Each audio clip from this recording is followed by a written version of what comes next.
Hello, everyone, and thank you for joining us for another episode of That Solo Life, the podcast for PR pros and marketers who work for themselves. I am Michelle Kane. My company is Voice Matters. I am here, as always, with my wonderful friend, Karen Swim. She leads us all at Solo PR Pro. How are you doing today, Karen? I'm doing great. A little sleep deprived, but great, Michelle. How are you? Same. I think our creatures have been having nocturnal adventures and we get to go along for the ride. So, all in all, can't complain, but I'm glad that this day is already halfway over. So that's good. My eyes. Let's pretend. Yes. And you know what? We're solos. We could call it a day as soon as we're done here. Exactly. That's the beauty of it. That is the beauty of it. But as solos, we are always in business development mode, or we always should be. So we're going to talk about agency partnerships and how to go about that, when that, might be a good thing for you to pursue. And, we were inspired by some recent talk in the Solo PR Pro Facebook group and also by a guest blog by Maren Minchew. She'd written this for us recently at soloprpro.com, just kind of the lay of the land and her experience. So we're going to talk about all of that in the next 20 minutes or so. So come along for the ride. Yeah. What was surprising to me about a lot of the questions and conversations around partnering with agencies, I've been doing this pretty much since the beginning. So I'm so used to it. And then my own agency is really a product of strategic partnerships with other solos. And so I don't think about some of the nuances that maybe I just don't think about it anymore because it seems so second nature, but there are a lot of questions about how to do it, how to choose the right partnership, about how you price. And so I thought, we both talked about this and thought it would be a great idea to address it because there is no better time than now to grow your business through strategic partnerships. 100%. And, there's some overlap with the way you scope out clients and decide how to work with them. But, it's really key to make sure above all else, first of all, that it's a relationship that you think will be beneficial to both of you, as far as even work style expectations. I think in this business as a whole, you don't want to just presume anything. As far as I've done it as well. I've done some mostly copywriting work, where it's with another agency and I'll come on, as part of their team. And it's like, okay, well, what's your timetable? What are your deadlines? How do you work? And it's okay to have that conversation. In fact, it's essential to have that conversation. We're all professionals here. So just lay it all out. Make sure it's a good fit before you get started, because there's nothing worse than feeling like you're stuck in a situation where it's just not right for you, or maybe it's not a good fit even as far as skill set. That's just, you want to, do your best to avoid that. Yeah. I think you said something that is so critical in terms of vetting an agency relationship in the same way that you would vet a client relationship. I feel like one of the big misconceptions is that many solos feel as though the agency is in a position of power. And they feel as though they are at a disadvantage and must accept things like a lower bill rate or just treating that agency as though that agency is an employer. That's a big mistake. You really need to treat this like every other client, because they are a client. They're a client that's hiring you to support them in their work. And so you should always consider yourself to be in an equitable relationship, that just because they're a larger firm does not mean that they hold the power over your business. It's still your business. And so negotiate from that point. I'm always shocked when people are like, well, do I charge my regular rate? Of course you do, because you're a business owner. And I think people get confused because they think about some business to business relationship. So if you're a restaurant, then you're buying your food at a different price and then you're selling it for a higher price. But that vendor that's selling to the restaurant is not selling themselves into poverty. they have a price point. This is the Right. price that they sell at to those restaurants. Restaurants have a price point and they sell to their customers at their price point. And I think we miss that. We somehow feel this obligation that if we didn't win the business on our own and we're just working on the account, that somehow that means that we must reduce our rates. And that's simply not true. It's really not true. You charge what you charge. What Right. you can negotiate, if necessary, is the scope of work. And I can't say this enough because I am so completely passionate about solos having their very best business. And if I have to say this every day for the rest of my life until every solo gets it, I will. You have value. Yeah. And as Chip is saying in the chat, and Chip's Yeah. somebody that knows agencies better than anyone else out there, the agency is coming to you because they need you. You have a skill set, you have expertise that they need. If they could do it without you, they would. So they're choosing you. And so you do need to ask all of these questions and you need to hold firm on how you work. You need to understand that you are not an employee of an agency. First of all, that's completely against the independent contractor regulations and laws, and you can get everybody in trouble, not only the agency, but the clients that you work on. So Right. you're not your employee, you're a business owner, and it's a business relationship. Exactly. And, I can't say that enough, as far as holding firm to your price, because, like you said, you're an agency on equal footing as well. And, whether they need your help because of your skill set, I mean, your skill set clearly is why all the time, or even if it's because they just don't have the bandwidth, and they need to grow their team to accommodate their workload. Your time is your time is your time. And I know we say this all the time, especially in the group, because not just because it's true, but I think we all like to remind each other. And it's good to hear that, because sometimes you can, talk yourself out of things that maybe you shouldn't, like getting your rate, because your expertise is definitely worth it. And I also love what Chip Griffin has said here in our comments as we're live on YouTube of, the solo's job is not to subsidize the agency's pricing and profit margin. It is Absolutely. not. I It is love not. I love your example about the wholesale food purveyor, because right, our first instinct is to think, oh, it's cheap. Well, no, Yeah. because they too are in business. So, we all need to make, what we're due.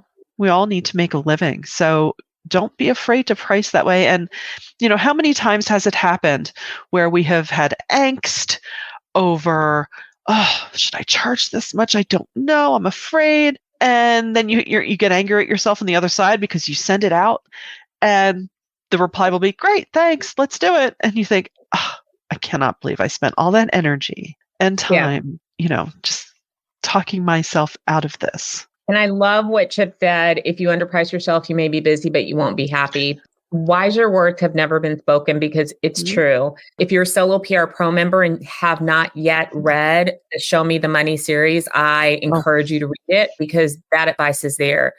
When yeah. solos find themselves so busy that they can't take on work, it's one of the clearest indicators that you're not charging enough money. I promise you, we have so much, we could back this up with historical data, but it is true.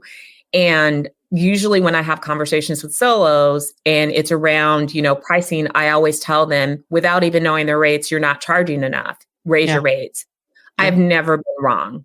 In 10 years, I have not one single time been wrong because people typically just don't charge enough money. They really do undervalue their services. And don't be afraid to have a rate that everybody gets charged the same rate. When I'm working with contractors, I just ask them for the rate.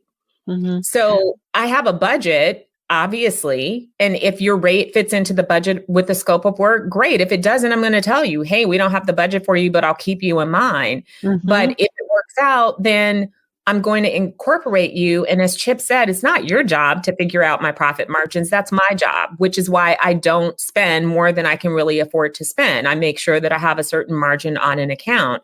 Some other things, though, that people should really be aware of is knowing the difference between entering into a subcontractor relationship with an agency and actually entering into a partnership. They are very different things. Yes. Don't fool yourself into believing that as a subcontractor, you are a partner, nor should you be acting as a partner. A partnership is very, very different. And I would absolutely say that in addition to, checking all the boxes and doing your due diligence on the agency and types of clients that they take, that you definitely want to get an attorney involved. Do not enter into a partnership without legal counsel. That's really important, because that means that partnership implies that there's not just a sharing of work. It could mean a sharing of work two ways, so that you may have responsibilities to bring on a certain amount of the business. You may be sharing in some of the expenses, and it could definitely impact how you're paid. As a subcontractor, be aware that one of the things that I absolutely recommend that you do is make sure that your contract very specifically lays out payment terms, because I've heard far too often of agencies that will tie your payment to when they're paid. Mm-hmm.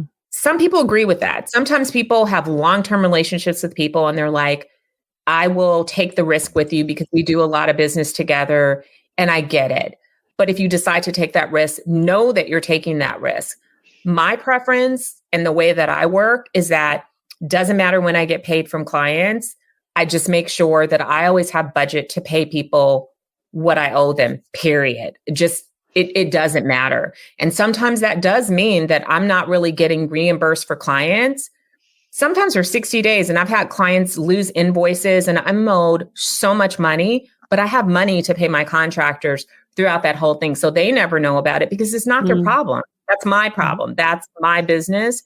And I really advocate for that because I honestly think it's unfair to essentially hire people, enter into an agreement for them to do the work, and then hold them hostage to payment terms that you agree to. They didn't agree to those payment terms. That's not their client. You're their client.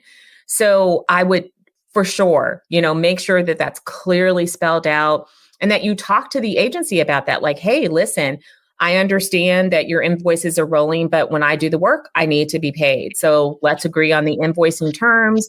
And if there's, ever a problem with the client where they're paying late, I hope that you'll make me aware of it in advance so that we can decide together how you want to handle that. Because, sometimes that means a stop work situation. Right. You're 100% right. And, oftentimes you're just so excited to start the work and you think, oh, it's okay. I kind of know this person. And, even if you do, I like to think you'd have enough respect for each other to lay out these terms so that it doesn't cause an issue. If you're reluctant to have what might feel like an uncomfortable situation, just know that laying this groundwork, it's just business. And then you'll all know where you stand. And I so wholeheartedly agree with, just because a client's not paying someone that you might be working for, is not your problem. Not your problem. And I love solos because I get it. Solos are so helpful, and they are really problem solvers and they really do like to be very collaborative, but please don't take on risk that's not yours to take on. There's enough stress in our job, quite frankly. And I think that you have to, hold the bar higher. Don't allow people to treat you differently just because you're a smaller agency, because you are an agency. Even if your team is one person, right, you're still an agency. You're doing all of the same types of work that they do. They just happen to be larger in size. And so I don't want people to be taken advantage of or feel like they have to accept something that's below what they would accept if they were to get the client on their own. Now, that said, there's some definite benefits to partnering with agencies. Number one, being able to work with other people and not have to do all of the strategy and brainstorming and having, colleagues that you can get feedback from and that you can give feedback. It does make the work a lot more fun. I really don't work on any accounts by myself. On occasion, I'll take on a project, maybe a social media thing, but I enjoy the camaraderie and the smarts of having somebody else be on accounts with me and us sharing the workload. It just makes everything a lot better. You know, you can laugh with people, you can rant to each other when your clients are driving you bananas. You can take time off, or if you're having an off day, you don't have to worry about it because you're not the only person working that account, and vice versa for the people on your team. I also think it's a great way to just sharpen your skill sets because you're Exactly. working with other people. Yes. But most importantly, it allows you to grow your business without adding infrastructure. Yes. It's such an easy way to grow.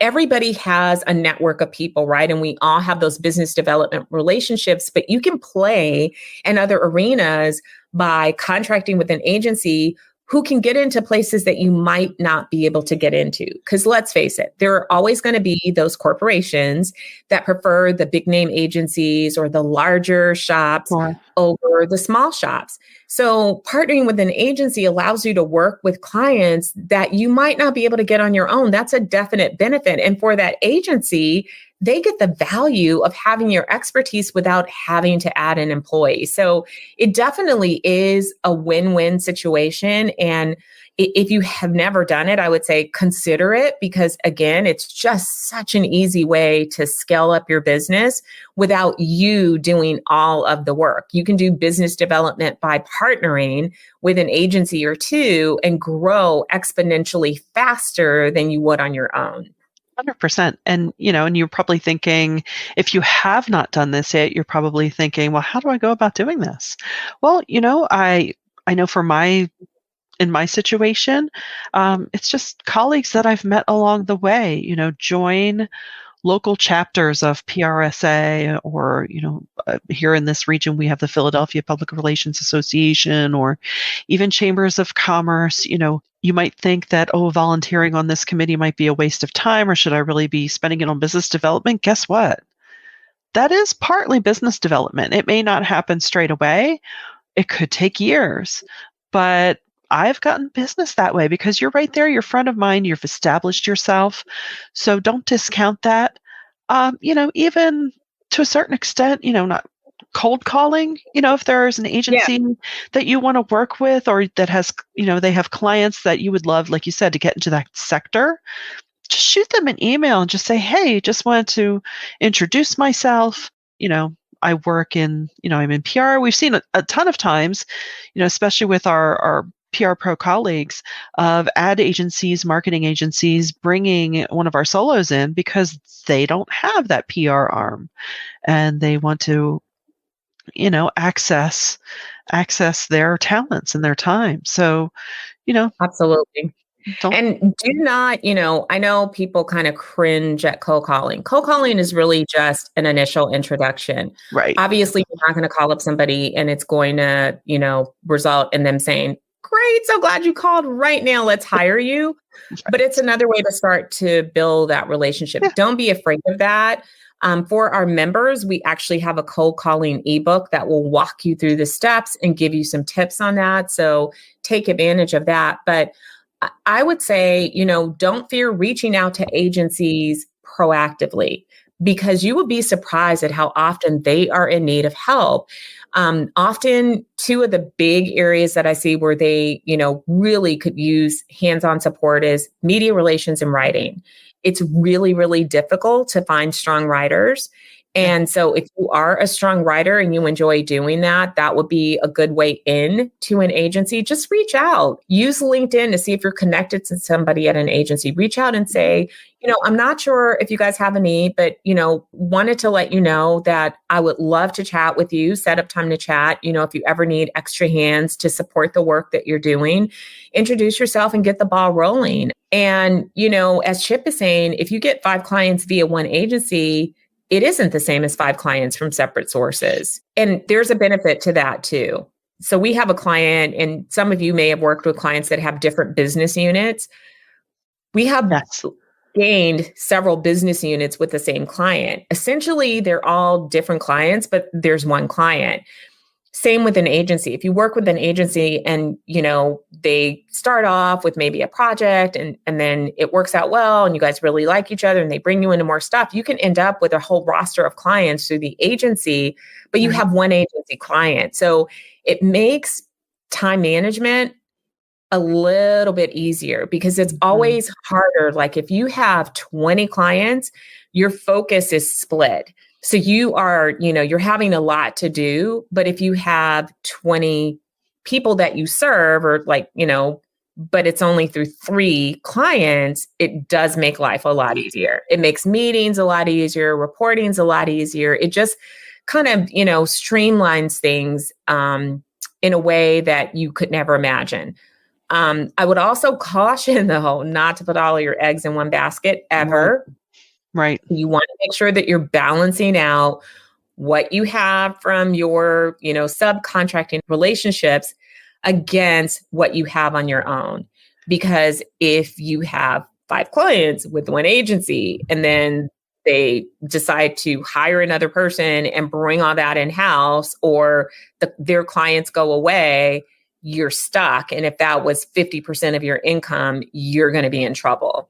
Right. Right. So even while you're enjoying that work, under that single Yeah. umbrella, just, you know, as we always preach, preach, preach, as I've preached it here, always have that one eye on business development, which, it's just how it is. And, as solos, you eventually get used to it because if you've done it long enough, something else will roll in even when you might start to wonder, oh dear, I don't know what's going to happen. Something always happens. At least I can attest to that. Every moment when I think, oh no, this one's pulling back, what's going to, oh, is that my phone ringing? Yeah. Yes. From somewhere you never expected. So Yeah. I think the overarching advice is always be planting those seeds because you never Always. know. Some will blow away, some will get mowed out, over, but some will grow and it may not be even where you expect it to come from. But we just love this idea as a means to grow your business and give you great stability and make some money, which is what we all like to do. We like money because money is freedom. Yes. And that's exactly why you hung out your shingle in the first place, because Mm, you wanted some freedom and flexibility. So make yeah. sure that you are planning for that. You should have a strategic plan to enjoy that. And part of that is not having to worry about finances. I think, small business owners across industries, that may be one of their biggest struggles. Oh, yeah. And too often they find themselves working harder, longer, but getting paid less than they did when they had jobs. And so you don't want that as a solo. And it doesn't have to be that way. Mm, So we hope that we have presented a strategy today that you can take advantage of. I know that we have been in this pandemic year and some industries definitely have been hard hit, but work is available. So take yes. advantage of all of these great sources to find that work and to partner up with other people who may be, the floodgates may be opening. From my own personal network, I am hearing that everybody is so busy that they're having a hard time finding people to support the work. And so, try tapping into some different circles and some different markets. The other advantage of working with an agency is that sometimes, even if you don't have direct experience in a particular industry, which would make it hard for you to break into that industry on your own, but Right. you have the skill sets, you can still be a part of an account and you can deliver the value, but now you're getting experience in a new area. So don't be discouraged. There's work out there. There's so many ways to do it. Reach out to some agencies, do your business development, and succeed. You'll be on your way. Well, we want to thank you for spending another batch of minutes with us today. And we hope you're getting value out of this. If you are, please do share and subscribe. And until next time, thanks for listening to That Solo Life.